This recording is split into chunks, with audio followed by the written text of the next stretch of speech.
Welcome to the Gay Buddhist Forum, where teachers from all schools of Buddhism offer their perspectives on the Dharma and its application in modern times, especially for LGBTQI audiences. These talks are offered freely to the world and made possible by appreciative listeners. If you would like to support our efforts to share the Dharma with underserved audiences, please visit gaybuddhist.org. There you can donate, find a list of upcoming speakers, or enjoy many hundreds of these recorded talks dating back to 1996.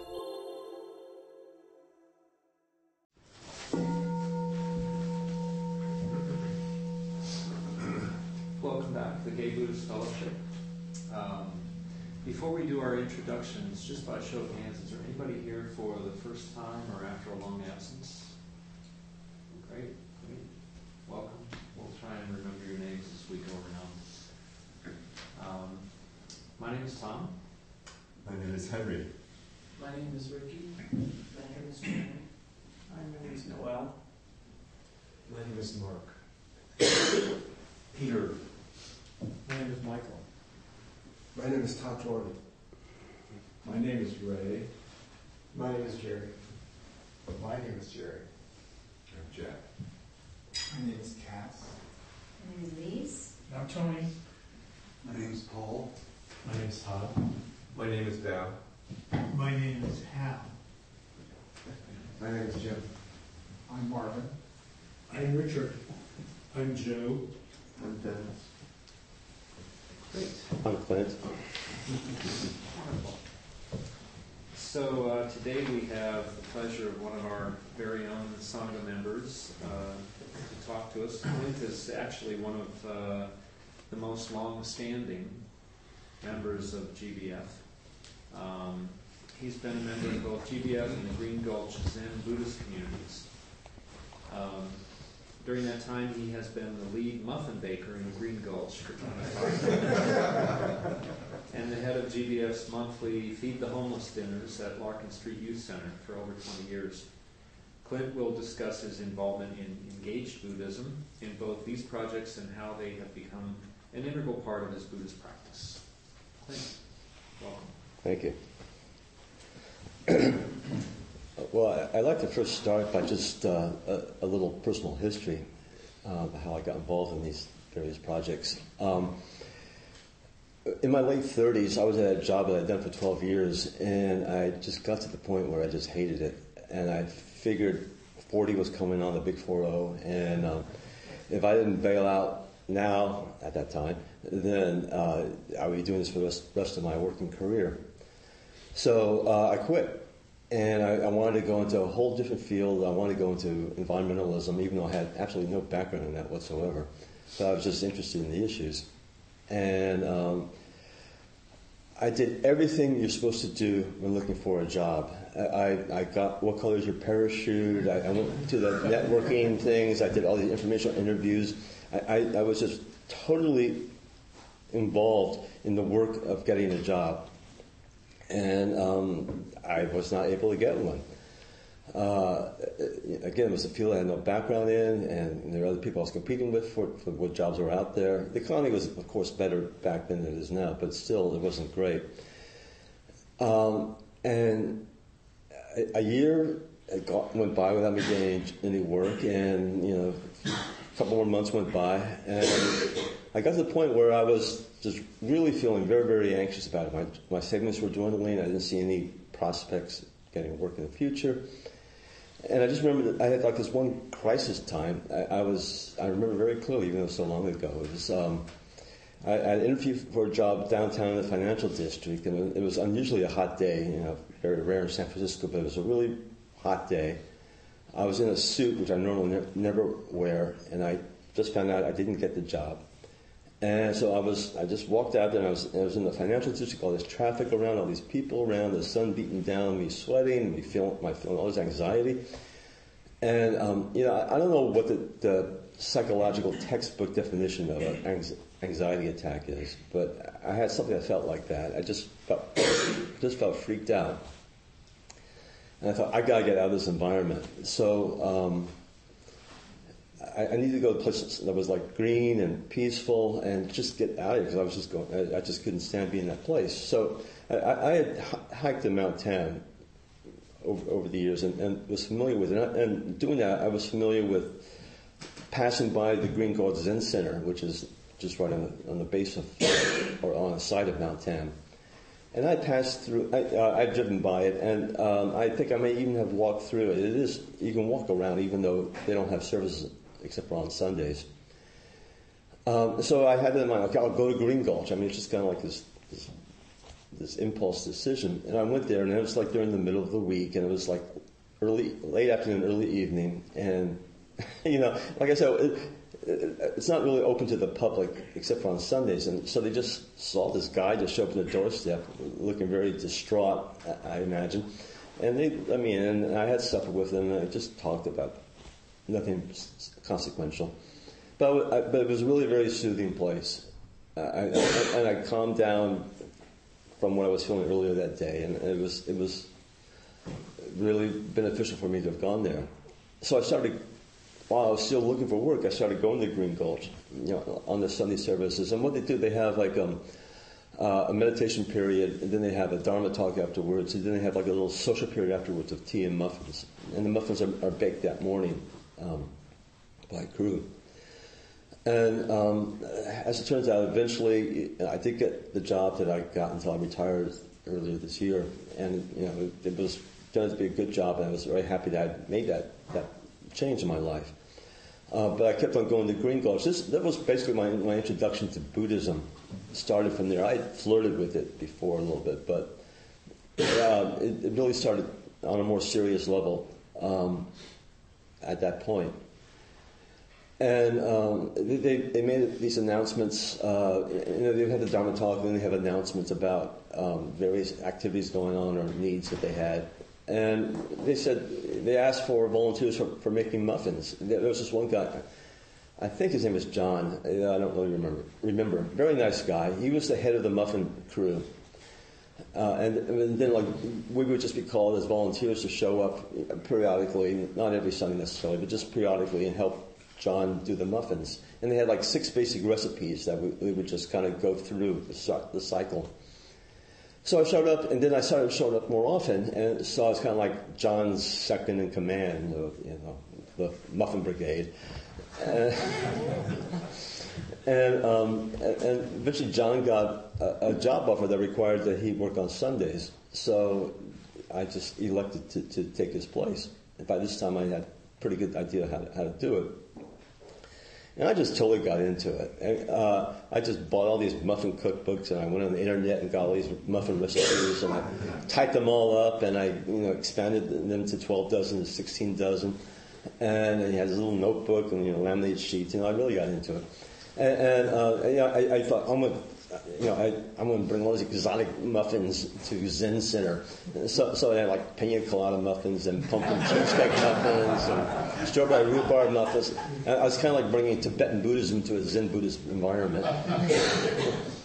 And it was great fun. I had to be there at 6 a.m, but I'm by nature an early riser, so that means I have to get at 5 o'clock Sunday morning. So I didn't really mind that. And I don't know I know some people have been to Green Gulch, but it's, for those who haven't, it's really a lovely place. It's a working farm up in Marin County, and it's very peaceful and green, and the architecture is in the Japanese style. And I would go there early in the morning. The kitchen was very well provisioned. It had like 4 working ovens, and it had all the utensils and stuff you needed to do it. And like I said, it was very quiet. The drive up there was very peaceful, and you know, I worked with the volunteers. I got along well with the volunteers, and it was just an interesting practice to take all these different elements. You know, the flour, the baking powder, the various fruits, the eggs, et cetera, and you just combine them together to get this product. And usually it was a product that people really enjoyed. And, you know, it wasn't, the Zen Center will not shrivel up and die if they don't have muffins. But it was appreciated. The people really enjoyed being there and doing that. I enjoyed doing something that helped the Green Gulch people because they've been so instrumental in helping me. But I also just really felt good too. I felt like there was like the people that lived on Green Gulch, and then there were like the Sunday visitors, and I kind of was in between those two positions, and it gave me a link to the community and made me feel more committed to Green Gulch than if I just showed up on Sundays and just went home afterwards.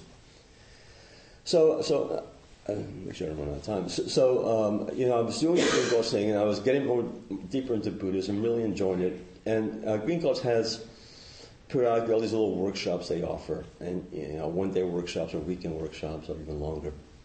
And they had one workshop on Buddhism and sexuality. I thought, oh, okay, that sounds interesting. So it was just like a little afternoon discussion after the Dharma talk. So I went there, and it's like about, 8 or 9 people there. It wasn't a big group. And people started talking about their marriages and their relationships with their wives or their husbands and raising a family. And I was thinking, well, all right, this wasn't something I could really identify with. So I just said, well, how do you apply Buddhism to casual sex? Crickets. And, I really wasn't trying to be provocative, it was more like just being clueless, I guess, because there was like this, it was an issue that I dealt with and I saw in the gay community. And, there was some embarrassed silence, and then somebody, the guy leading said something generic, and then we went back to talking about families. Just as a sidebar, so I wrote an article about applying Buddhist Dharma to casual sex, and it's in the Queer Dharma anthology that came out many years ago. That's a different story. So I realized that as much as I was enjoying Green Gulch, there were large parts of my experience as a gay man that weren't really being addressed. So I was still doing the muffins, I was still going to Green Gulch, but I really felt like the fit wasn't complete. And I had heard that there was this group of gay Buddhist men that just formed this group a couple months previous called Gay Buddhist Fraternity. That was what we were called back then. Still GBF, but not fellowship. And they were meeting at the hospice, the Zen hospice, over on Page Street, close to the San Francisco Zen Center. And it's like the hospice upstairs, and there's like a little meeting room downstairs that we would meet at. And at that time, they only met every other Sunday. And it was, it started off, it was just very informal. We would just meditate and maybe have a Dharma discussion. I don't think the speakers came until later. Then we started having speakers come in. And then, of course, much later, we moved to here, and this is like a huge improvement. But back then, it was a pretty small operation. But I felt really connected with the group, and I felt a lot more like my experience as a gay man and my experience as practicing Buddhism were intermeshed a lot more than they had been before. But I was still going to Green Gulch, and I was still doing the muffins. What I would do is like on the Sundays that GBF was not meeting, I would do the muffins and then meditate and do Dharma talk at Green Gulch. And then when GBF was meeting, the Sundays that were, I would do the muffins and then drive back to San Francisco and hang out with GBF. So I really enjoyed the meditation part and the contemplative focus that they gave. Directing your intention inside and quieting your mind and quieting your body and so on. But at the same time, again, it felt like unbalanced in a way. There was an imbalance in the sense that it was so interiorly directed, but I didn't see anything being manifested that was exteriorly focused. Like doing the muffins and Green Gulch, making a contribution that way. And I happened to live in Coal Valley, and there was a homeless shelter for shelter for homeless families called the Hamilton because it's in the Hamilton Methodist Church, so it's Hamilton Shelter, Hamilton Family Center. And so, I walked by this place all the time because it was my neighborhood. And I thought, well, I just had this idea. Well, what if we, like, I've been working with food and as engaged Buddhism with the Green Gulch people. What if we had like just a dinner? Gave a dinner to the people in the shelter for like once a month. And it just was the idea I wanted to float out. And I went to the director there, and she didn't know me from Adam, but she's kind of taken aback, and she said, "Sure, if you want to try it, we'll be game." And I went to the people here at GBF and floated the idea and asked if people were interested in doing that, and a bunch of people were. So we, I put together a menu and get the crew together. And at the very beginning, we didn't have our own pocket. We would just buy the groceries and then split the costs among us. The GBF graciously later on took on that part, so they financed it. And the Hamilton Family Center was quite a place. It was, as the name implies, it wasn't just adults; there were children involved too. And again, this is another aside, but it was a real wake-up for me about what homeless meant. I mean, it wasn't just some individual on a street corner in downtown San Francisco. A lot of times, obviously involved with substance abuse or psychiatric problems. It was families and kids, and you don't see these people on the street, but they're homeless. They're living in cars or wherever else they can find shelter, so they're taken in. But it was like this big room with these stacked bunk beds, I think 3 tiers, and it was just pandemonium. You would have the kids running around, and you have all these conversations, these arguments, and all this stuff going on. And it felt like it was just like one little nudge and everything would just fall apart. I really felt kind of sorry for the staff because I think they really were struggling. But we just went ahead and we just did our dinners, and in that way we're making a small contribution because it was a nonprofit group. They fed the people and they provided them shelters. It was certainly better than living in your car. But the budgets were limited, so the meals were very simple. So we did something that we hoped would be like a little fancier. And at first, we got all Buddhists, and we're just giving them vegetarian meals, and they did not like that. I mean, they all came from cultures where meat was a staple of their diet. So we jettisoned the whole we're gonna improve your eating habits by vegetarian diets, and we just went for Betty Crocker mid-60s comfort food. So we would have these casseroles and these meatloaves and these pasta dishes and these homemade cakes and homemade pies. Everything made from scratch. It was good quality food. Later on, we offered a vegetarian alternative, but originally we just had the meat dish as the main dish. And again, if you do volunteer work with the hope of receiving some kind of compliment or people expressing gratitude towards you, most likely you're going to be disappointed because these people had their own problems. They were stressed out and just trying to survive, and they weren't. So I mean, they expressed their appreciation, but sometimes they just took it for granted. So you just did it, and at the Hamilton Center, you had the main sleeping space, and then you had like the dining area, and then you had the kitchen, and the kitchen was god awful. It had 4 ovens, usually 1 was broken, sometimes 2, and what you had to work with was very limited. And it was right there with the dining area, so you had like kids running in and out, and we were in the kitchen, and it wasn't. I mean, everybody was still involved, everybody else. And there's a whole lot of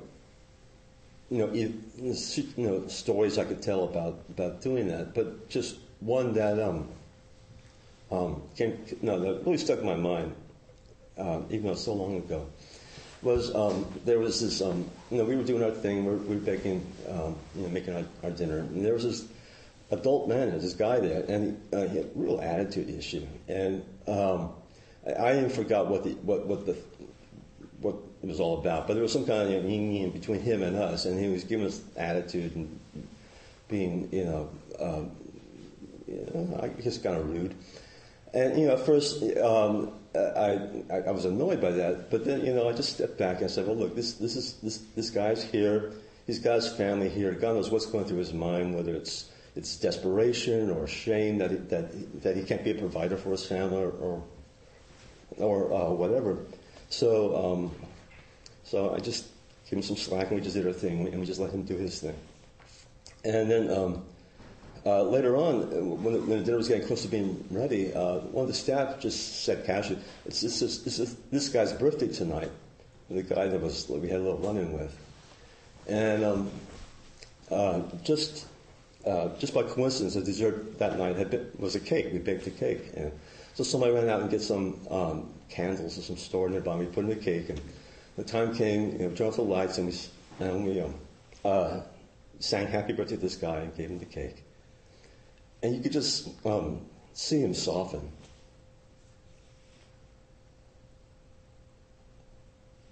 Sorry, it was very moving.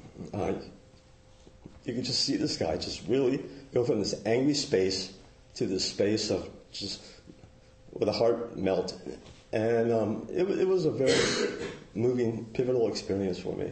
It really justified what we were doing here. And there were other stories too. I don't know. Just one of we were going to do, like November we do our big meal. It's like a pre-Thanksgiving meal, and so we go. We buy these hams and the pineapple rings and these cranberry orange sauce and these mashed sweet potatoes and these pies. So we bought all these ingredients and we came all together and found out that the night before they had a bedbug infestation. So we went there with like about $200 worth of groceries, and there was like about 3 people there. So we just made the meal, and the 3 people had a great meal. I'm hoping that, I'm pretty sure that the food was put aside and refrigerated and eventually got eaten. But that was quite an experience too. And eventually the Hamilton Methodist Church was kind of like the landlord for this, and eventually they wanted the space themselves, and they were kind of edging these people out. So I don't know the legalities involved, but I guess their lease expired, and so the center had to shut down and consolidate downtown.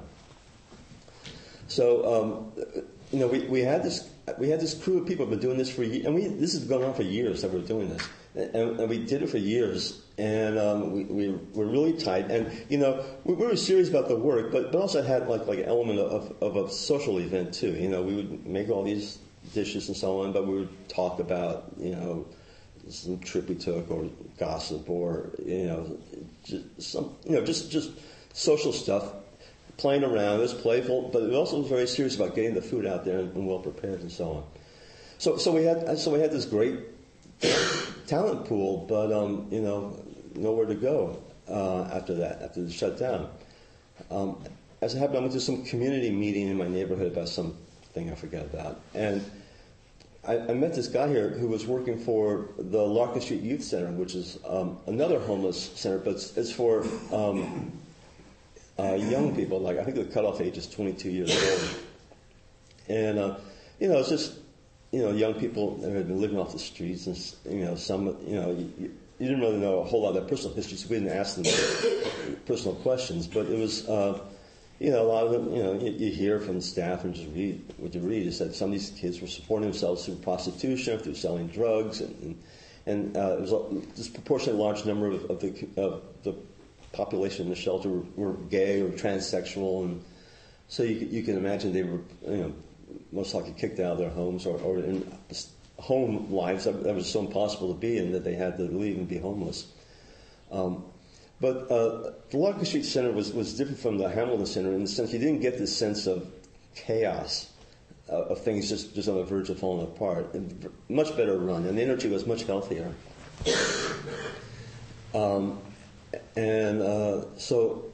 So we were doing that thing. And it also was very different.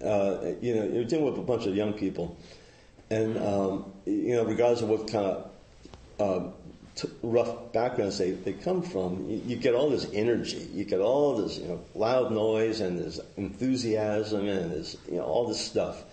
And it was great. I really enjoyed it. I mean, they were appreciative. They enjoyed us every month coming there, and they really were excited when we got there. And it was gratifying, and to hang out. And then we would fix the meals, and we would sit down and eat the meals with them afterwards, and get to know them a little bit. Though I avoided, and we avoided asking personal questions. We didn't want to pry into their personal lives, but you still get a sense of where these kids were coming from. Their project and enthusiasm and their hope. I didn't see a whole lot of despair there. I saw a lot of energy. It's been very rewarding. We're still doing it. We do the third Saturday of every month. And that's and it isn't like we're like the great benefactors that come down and give these kids the benefit of our gifts. I get a lot out of it personally. I have my middle class, gay, white, middle-aged, post-middle-aged male existence, and hanging out with similar people. And so it's really great to have one part of my life where I deal with all these young people and all their energy and so on. It's a real tonic. So I get a lot of pleasure out of it. So again, we're still doing that, and I'm still doing the Green Gulch Zen muffins thing too. I've been doing that for about 25 years now, and the dinners have been about 20-something years. It's been a long time, and it's just been a very rewarding experience for me. I really I like to keep meditation as a very important part of my Buddhist practice, and it brings me inward and it helps me quiet my mind. But I also like to take, the energy that I get from this Buddhist community. I'm not out in some campaign of conversion, but just to be able to use his energy to go out in the community and in one small way, make a difference. Especially as all these issues going on in this country right now. It really is. You either get really frustrated by seeing this stuff go on, or else you can at least do some small gesture that at least makes you feel like you're addressing the issue somehow in your life. So that's basically where I am right now. I know there's several people in the room right now who currently have been on the crew, and I want to acknowledge them. Jack Busby has been around almost since the beginning. He's just been like a total reliable guy, always there. He's a total sweetheart. Cass has been great, and we've got Joe. Joe gives me a little lip from time to time. But doesn't take my authority position sufficiently. But other than that, he's okay to work on. And Hal, you were there with the Hamilton Family Center, I remember, and Marvin, you were there too. I don't know, do any of you guys, have I left anybody? Oh yeah, I'm sorry, Tatuan and Michael too. Do any of you want to just throw in very briefly something? I would add, I think the important point you've made is the doing. I think that I was thinking about this last night, that so much of religion is wrapped up in the preaching and the doctrine and the scripture and all of this stuff. And to me, as I get older and sort of think about this more, to me the value is really more in the doing and less in the preaching and the whatever theory you believe in. And so I think that this is a great group because it's an opportunity to go do something and to sort of live Buddhism as opposed to sort of learn about the dogma or whatever. I think that's really important to do these things. Great. And it is a lot of fun, and I really enjoy it. Thank you. Tatuan? Well, I'd just like to acknowledge you for sticking with both of those programs so long, and I'm sure there's been ups and downs and ins and outs, but good job. Thank you. Thanks. And again, it's a team effort, and I really enjoy working with people that are on the project too. So, I pretty much said what I had to say. Hal? Oh, I just like to say that I found your talk very moving, and I've always been struck by your compassion, and to translate that into action is often a challenge, and to carry it through, and then to do it over and over and over again is a gift to your fellow human beings. So I'd like to thank you for that. Thank you. Lee? I'm sorry. Let's see way over there. So I just wanted to express my admiration and appreciation for your, many years of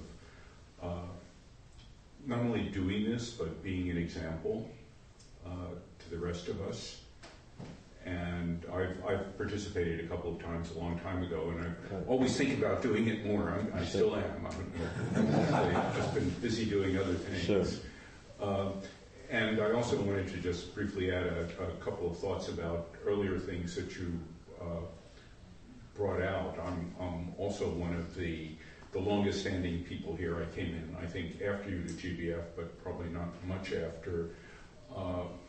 And one of the pieces was that I came there not particularly because it was gay, but because of something about how we approach Buddhism, which I now would see as Western or perhaps American Buddhism. I don't think they would be doing this in most more traditional, having you speak here and about this in most Eastern practices. And the other thing that caught my attention was your comment about the early experience of talking about sex and Buddhism.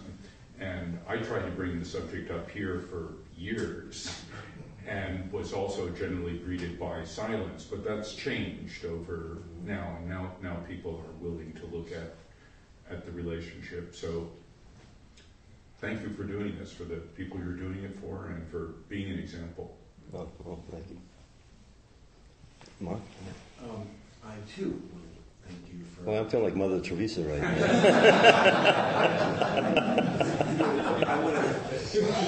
Father Seiter. Yeah, right.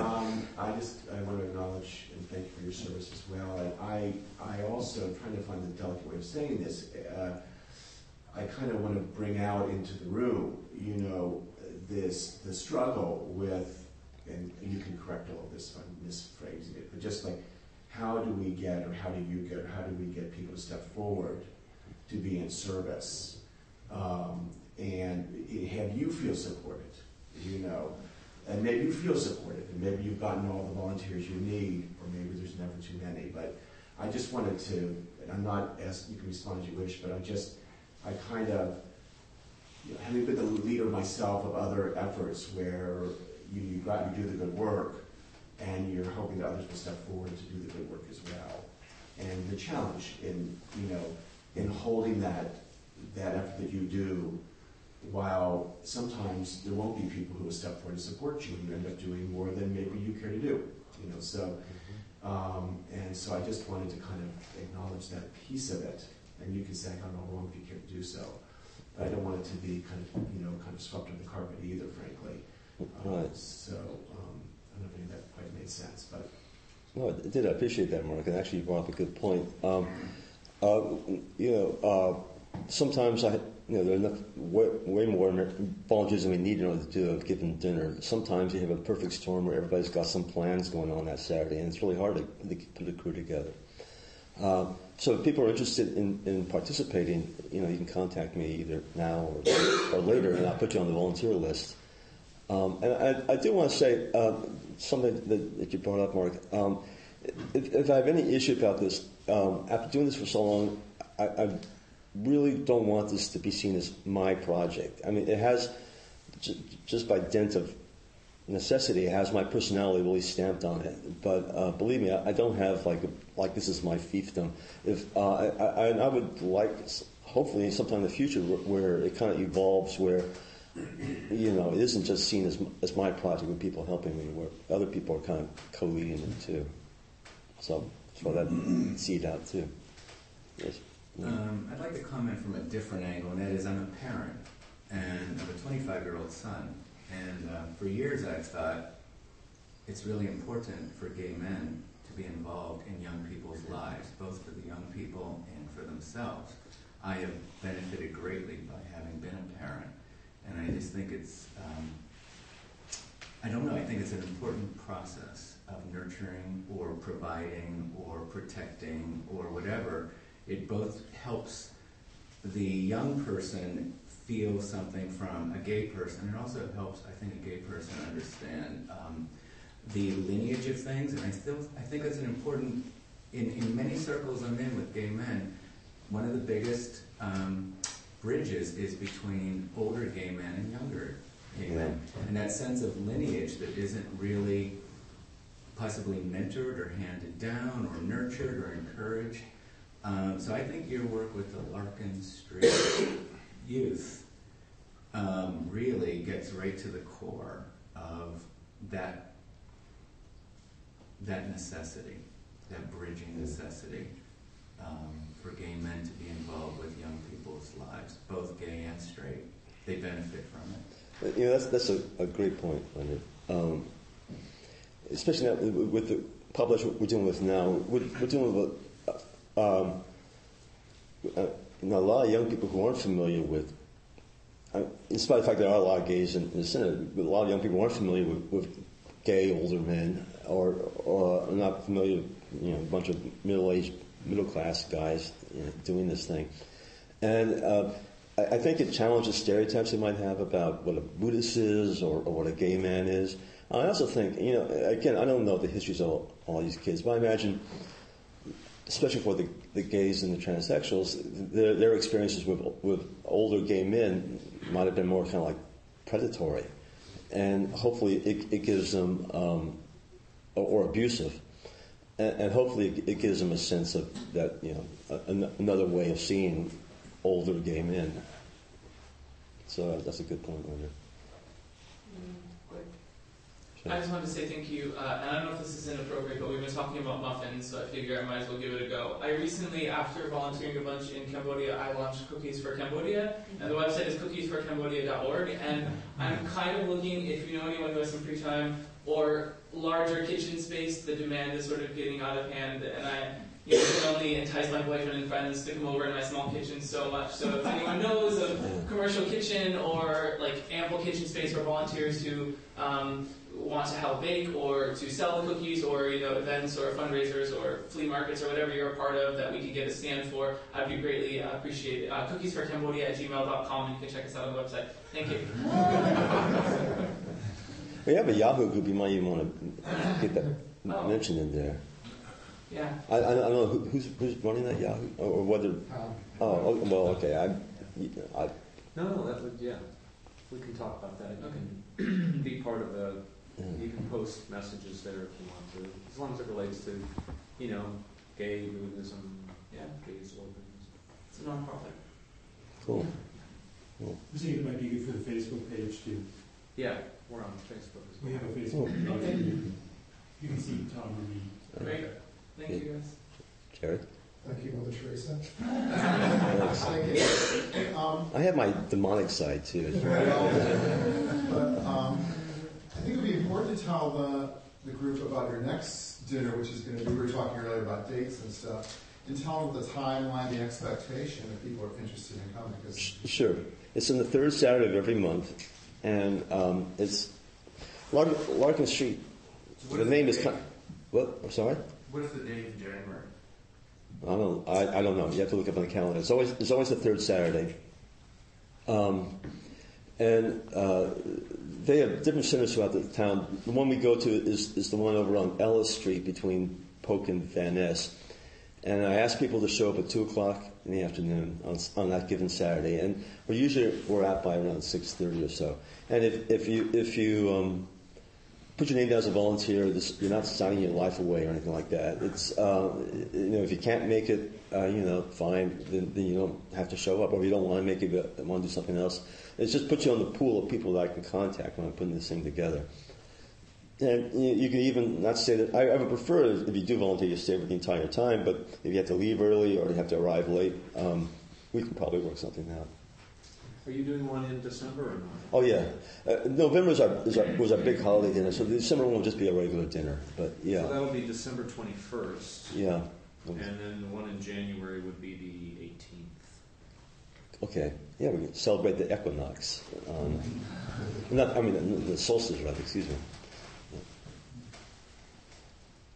Jack? I don't know that I have that much more that has been said in one form or another, but I consider this effort to be totally win-win on every front. We provide this small improvement to these kids' lives. These kids, they're just barely trying to turn into adults, and they don't have the best models. Obviously, they have family problems at their homeless at 17 or 20, and very little background.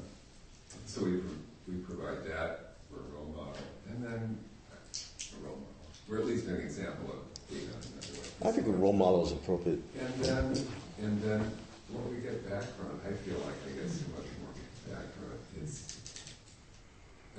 Conventionally, I think of enlightenment as becoming awake, and this is one where we're awake to the way that's a comfortably middle class in this wealthy country. Most of the world is not like the way we live. Mm-hmm. They're an example of it right in our backyard. So that it's, I feel like we got that quadruple, just being aware and doing a little bit of good without any needing any return or things. It's just doing something that gets you out of your own life and stuff. It's good making sense. Sure. I have a question here. Is this a residential place, or is this a place where kids just drop in who are homeless? No, it's. Well, they drop in because they're homeless, but they stay there. It isn't like just an overnight thing. I have a lot of respect for what they're doing there. They provide shelter to these kids, and they feed them, and they counsel them, and they help them with job training, and if there's drug issues involved, they connect them with counselors for that too, programs that handle that. But yeah, I think during the week, they can't stay there. They can only sleep there. They have to come. It opens up in the evening, but on the weekend it's open all day, Saturday and Sunday. Clint, yes, sir. Can you or anybody else who's participated talk maybe a little bit about how doing this has changed your view or your opinion or your understanding of homeless youth, runaway youth? Yeah. Or how they don't seem so much like other, at a distance than before? Yeah, I touched somewhat about that when I talk about the Hamilton Center, about how it gives you a picture of homelessness. And you hear these statistics like half of America, or whatever it is, half or some big percentage of Americans are one paycheck away from homelessness. So I got that with the Hamilton Family Center. You saw all these, these were just like families. They weren't, involved in drugs or crazy. They were just families that lost that one paycheck and they were out in the streets. And so they really did give a different perspective on what the homeless was. Instead of like just this annoying person on the street corner in downtown. And also because I live close to the Haight-Ashbury area, there's a lot of homeless youth there. And, it gives me a perspective on them too, rather than just seeing them as annoying or scary. You can kind of wonder what their story is, how they wound up on the streets of San Francisco, where they come from, and it gives them more of a sense of reality to me from doing this work. Joe? I want to mention you can actually see where they're living, and it's interesting to see what the accommodations are like. It's pretty sparse. And I was going to mention something about what Jack said. I think there's something, for me anyway, maybe it's because I'm Italian, I don't know, of cooking food and giving them to eat. Yeah. I just like doing that. It's like you're helping somebody live. You're giving them one thing they need to survive. And there's something, I think, really wonderful about that. I totally agree. I mean, both with the muffin thing and with the dinners, it's just food is like this basic thing. You can't get much more basic than food. And yet the great thing is this basic thing, but you can do all these things with this. It isn't just something to give you sustenance. You can actually make it tasty and make it like a joyous experience. So I just want to add, food can be a very important part of the Dharma work. I wanted to address something Tom brought up. A fellow by the name of Shepherd Kuminars is here about 5 or 6 weeks ago. And I had done some journaling, and I bought his book and so forth and so on, but he invited people that wanted to go down to this place called the Foolish Fools or something on Hyde Street. The Foolish Fools? I don't know, it's something it's I like the name. Yeah. Anyway, so I went for a couple of Fridays. And it's a setting where most of the people, which you can hardly recognize, are either homeless or have little or nothing. And I was in the class on Friday. And this woman was there, and she was, she shared and everything like that. And then part of her sharing was, she had her suitcase and all her stuff there, and she was waiting to get a place sleeping in someone's kitchen in a couple of days. But she led me to believe, or she led us to believe, that where was she going to sleep in the meantime? And I just sort of took it all in, and it's like, good God, I'm not going to invite her to my place. That's a whole other thing. But it's just like people are out there, and we do have so many resources for ourselves, but to be right there and dealing with them on the same level, and they're just like we are. It's like, it sort of shook my head up a little bit. So you don't know what to do to help out, really. And that's sort of the avenue I was looking for myself. Yeah. It's a real wake-up call. Again, we all get involved in our own problems. And, Yeah. But just to add on to that, if any of you are interested in following up with Shepherd, he's very good. He's right there, present. And he's very open to people coming. It's a journal writing workshop on Fridays. Yeah, I just quickly want to acknowledge that one of the most memorable talks I've heard here was from someone who had been a resident at the Right, I remember Larkin that Street talk, yeah. Youth Center, and how they had progressed and, was finding a job and finding their own apartment and getting into the real work world.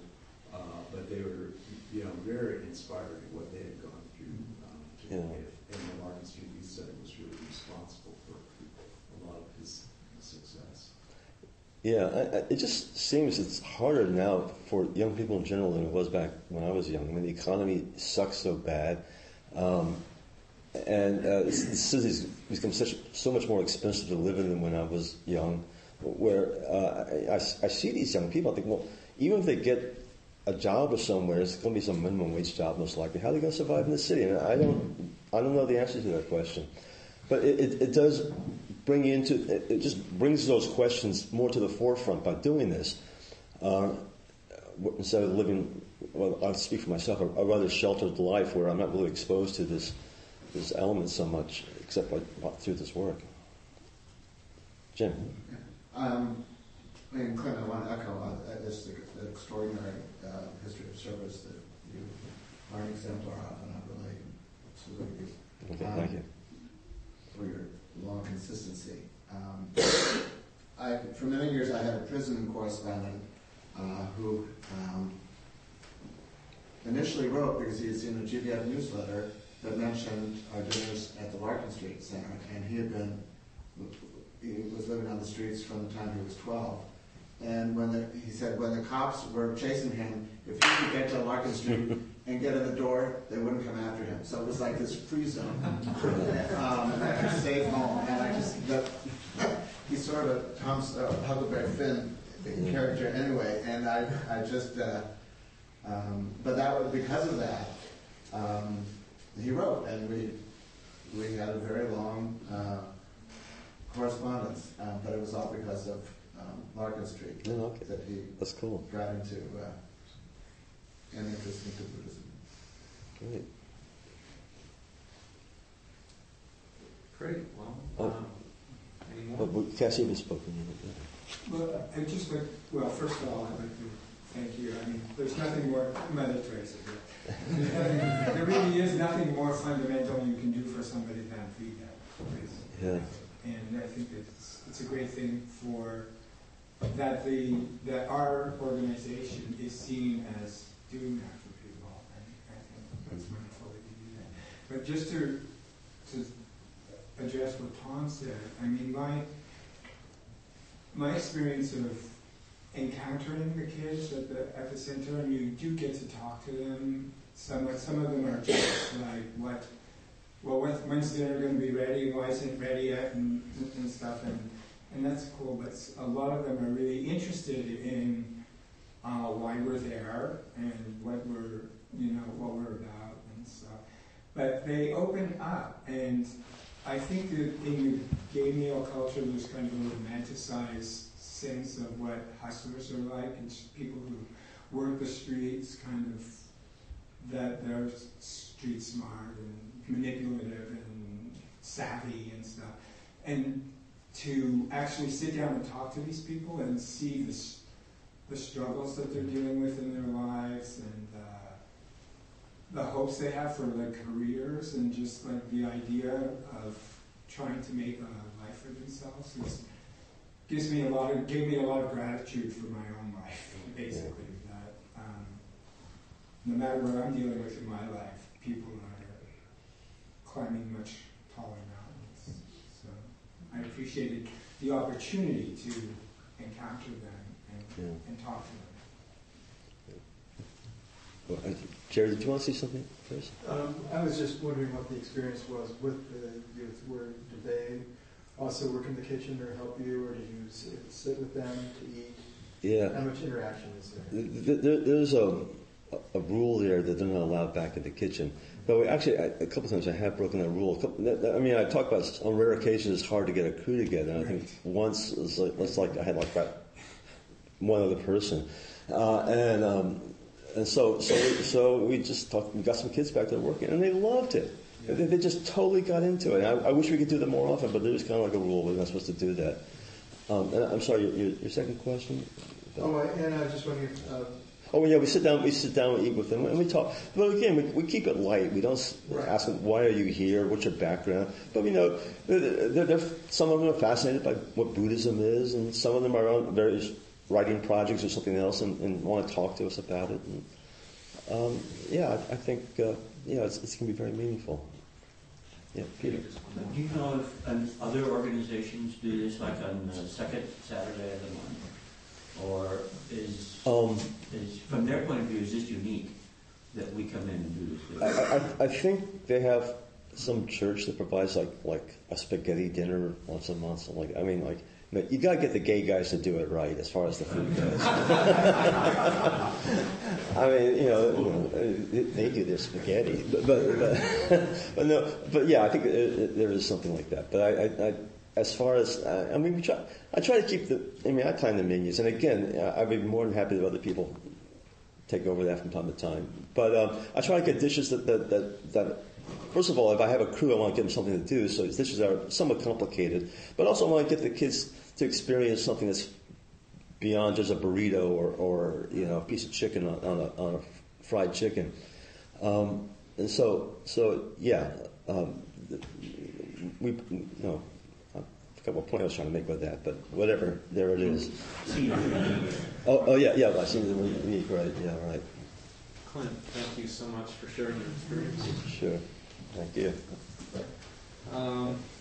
So before we get to announcements, next week our speaker will be Dale Borglum. He's been here a number of times. He's the founder and executive director of the Living Dying Project and a pioneer in the conscious dying movement. And he's worked directly with thousands of people with life-threatening illnesses and their families for over 30 years. So he's always a tremendous speaker for us. And then just to let you know that regarding our weekly donations, So Dhamma is a Sanskrit and Pali word meaning generosity or giving. In Buddhism, it also refers to the practice of cultivating generosity. This can be characterized by unattached and unconditioned generosity, giving, and letting go. And we suggest a weekly donation of $10 or more to meet our monthly expenses, which are about $1,200 per month. This includes the rent, a speaker honorarium, newsletter production, mailing costs, the Larkin Street Youth Center dinners, and there's an itemized breakdown of where all of what the monthly expenses are out there. So our host will be coming around at the social time with our Dhamma bowl, and we appreciate your continued generosity. Announcements? Joe. Just a reminder that the Gay Men's Chorus will be singing 3 concerts Christmas Eve at the Castro Theater, 5 o'clock, 7 o'clock, and 9 o'clock. You can get tickets at sfgnc.org. And if you plan to come, try to get the tickets early because we did our big show last Friday at the Opera House. Sold out. So if you plan to come, try to get your tickets sooner rather than later. Announcements? Len? Yeah, I'm the host today, and I provided food.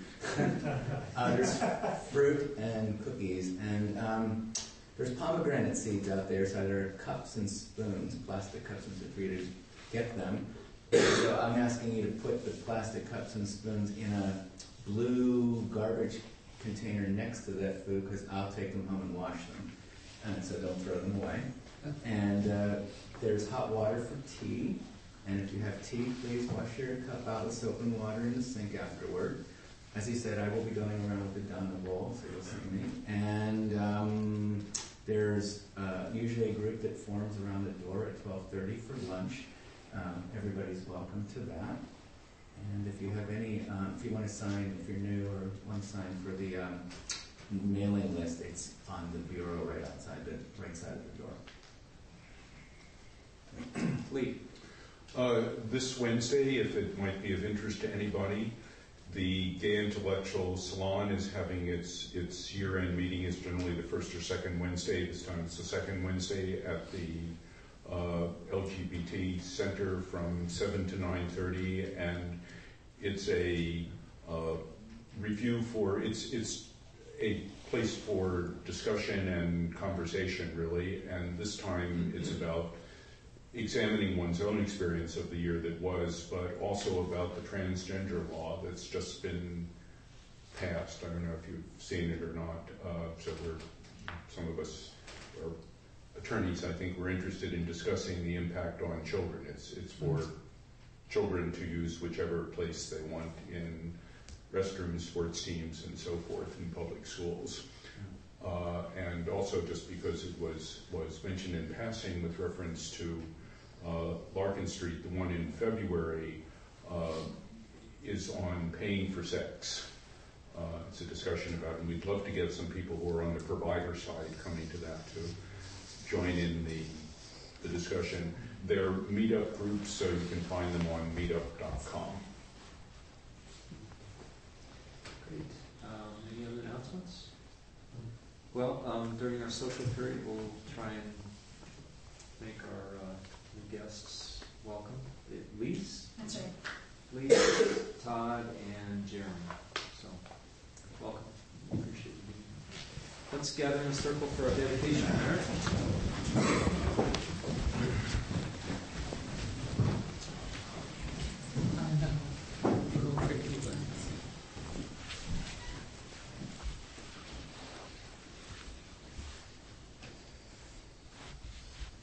By the power and truth of this practice, may all beings have happiness and the causes of happiness. May all be free from sorrow and the causes of sorrow. May all never be separated from the sacred happiness which is without sorrow. And may all live in equanimity without too much attachment or too much aversion, believing in the equality of all that lives.